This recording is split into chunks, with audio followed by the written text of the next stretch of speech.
Hello everyone, आज हम लोग फाउंडेशन के टाइप 5 से रिलेटेड क्वेश्चंस को ट्रांसलेट करेंगे। ठीक है, आइए टाइप 5 से रिलेटेड जो पहला सेंटेंस मैं आपको दे रहा हूं, उसे वहां क्यों जाना पड़ सकता था। उसे वहां क्यों जाना पड़ सकता था। ठीक है, नेक्स्ट है बच्चों को स्कूल नहीं जाना पड़ सकता था। सारे सेंटेंसेस सकता था से ही रिलेटेड आएंगे, क्योंकि हमें यहां कुड का यूज करना है टाइप 5 के बेसिस पे। ठीक है, क्या मुझे किताब खरीदनी पड़ सकती थी। क्या मुझे किताब खरीदनी पड़ सकती थी। टाइप सॉरी नेक्स्ट क्वेश्चन है, क्या तुम्हें उसे पीटना पड़ सकता था। और जो लास्ट टाइप है, उसे क्या करना पड़ सकता था। ये हमारा लास्ट क्वेश्चन हुआ आज का। ठीक है, चलिए सभी को ट्रांसलेट करेंगे फटाफट। उसे वहां क्यों जाना पड़ सकता था, ये क्वेश्चन है, इससे इंटरोगेटिव, और जवाब आप यस नो में नहीं देंगे, इस वजह से कंडीशनल इंटरोगेटिव।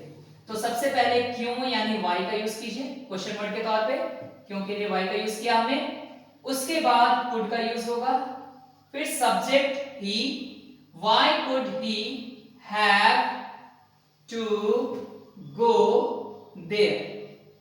ठीक है, बच्चों को स्कूल नहीं जाना पड़ सकता था। ये सेंटेंस तो नेगेटिव है, क्वेश्चन है नहीं। नेगेटिव है तो हम सिंपली इसको ऐसे बनाएंगे, चिल्ड्रन सब्जेक्ट पहले देंगे, उसके बाद कुड, फिर नॉट के बाद हैव, टू, फिर वर्ब वन, और अगर ऑब्जेक्ट है, हाँ सॉरी स्कूल जा रहे हैं ना, तो स्कूल जाके जुड़ रहे हैं तो टू स्कूल। ठीक है, क्या मुझे किताब खरीदनी पड़ सकती थी। अगर इस सेंटेंस को देखते हैं तो ये भी क्वेश्चन है, इस वजह से इंटरोगेटिव है, और इसका जवाब आप यस नो में देंगे तो ये सिंपल इंटरोगेटिव है। और इसको सिंपल इंटरोगेटिव से बनाते हैं तो बनाएंगे could I have to buy a book. Could I have to buy a book। ठीक है, क्या तुम्हें उसे पीटना पड़ सकता था।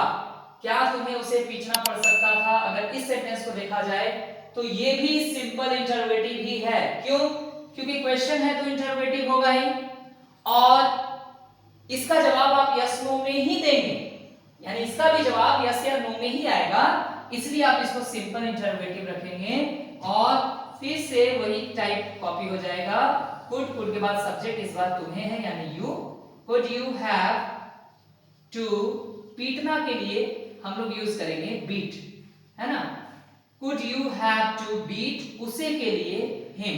Could you have to beat him. The last sentence for type 5, उसे क्या करना पड़ सकता था। हाँ देखिए, ये भी सेंटेंस क्वेश्चन है तो इंटरोगेटिव हुआ, लेकिन जवाब आप यस नो में नहीं दे पाए, इस वजह से ये कंडीशनल इंटरोगेटिव हुआ, और इसमें सबसे पहले हम लोग व्हाट का यूज करेंगे क्वेश्चन वर्ड के तौर पे, व्हाट। ठीक है, क्वेश्चन वर्ड के बाद कुड के बाद सब्जेक्ट के बाद हमें हैव टू का यूज करना है, और हैव टू के बाद वर्ब वन करना के लिए डू, और तो कुछ छूटा नहीं, उसे क्या करना पड़ सकता था, what could he have to do. ठीक है, so that is all about today's class. अब अगले क्लास में हम लोग टाइप 6 के साथ मिलेंगे। ठीक है, और टाइप 6 में और कुछ नया और अच्छा सीखेंगे। Thank you everyone, have a good day.